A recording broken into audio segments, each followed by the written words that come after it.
Well, hello radio fans. It's Bob N1 KPR, and here we are with another broadcast band monitor. This one is kind of a big brother to the one that's it's already on YouTube and on my website.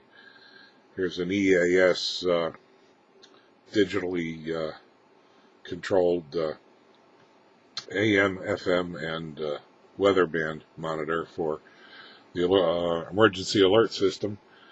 It's used in broadcast stations and so forth. It's mandated by the FCC that they have weather alert capabilities from the National Weather Service, or NOAA as we know them.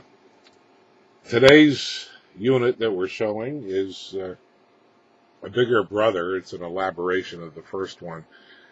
And we've gone from decade push-button switches to actual rotary switches that have the frequency printed out here so that you can dial up. This is the AM module, the FM module, and the weather module.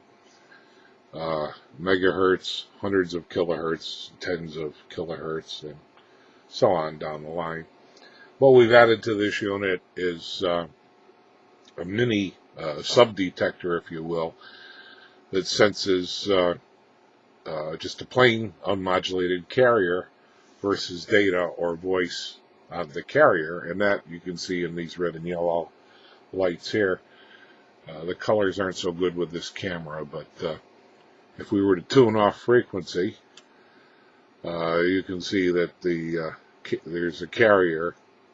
It's actually measuring atmospheric noise, but it sees it as a constant non-data source. And of course, once you have a carrier that has data and is being demodulated by the radio,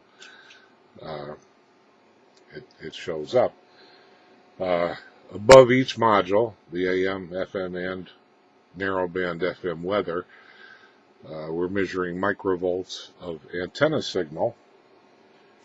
And that's kind of useful to know that before you even go in tune to a station to put it online into the transmitter or the relay or the emergency system, that in fact you have significant signal available. It's also a quick check on the antenna too. Each one has a level control for the audio. We can go into standby, as indicated by the flashing light, or audio send. The blue light above indicates which one is actually feeding the console line or the transmitter line. Here's the AM. Now we're over to FM. And finally the weather. The audio is excellent on this thing.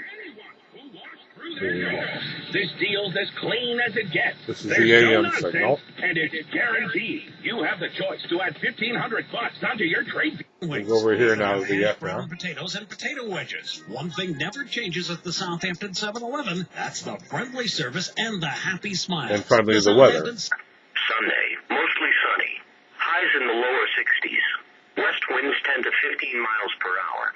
Sunday night. Including their Back to Yellow Central FM. fresh sandwiches, croissants. What?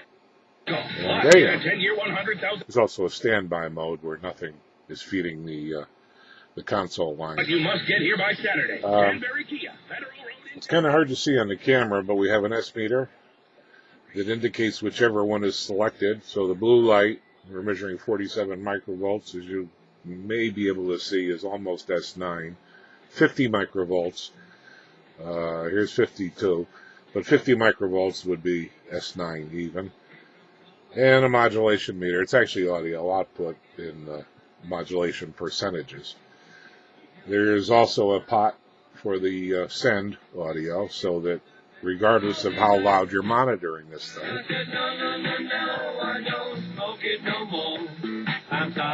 here's Ringo.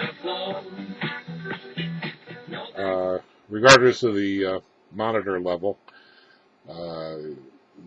you actually have a console feed here, which is a mix bus into the audio. So you always have control of what's going to the transmitter or the emergency alert system.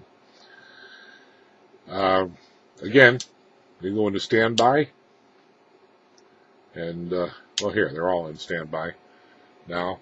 I could walk into the console room and see if if a storm's coming, or we're tied in with Skywarn or weather spots or whatever. But I have for this particular station, I have 48 microvolts. It's almost S9. The FM station, who's not really a local, they're on Long Island. I'm in Connecticut, and upstate Connecticut, the upstate National Weather Service signal.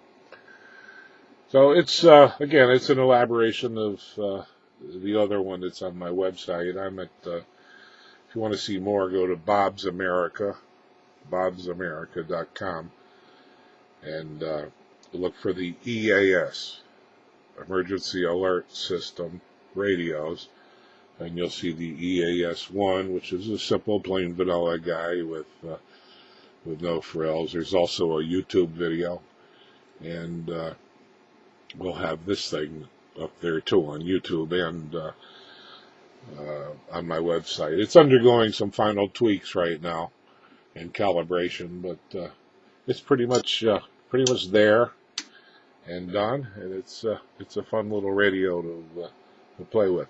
Anyhow, thanks for taking a look, and I hope to have more for you real soon. It's Bob, N1KPR in Shelton, Connecticut.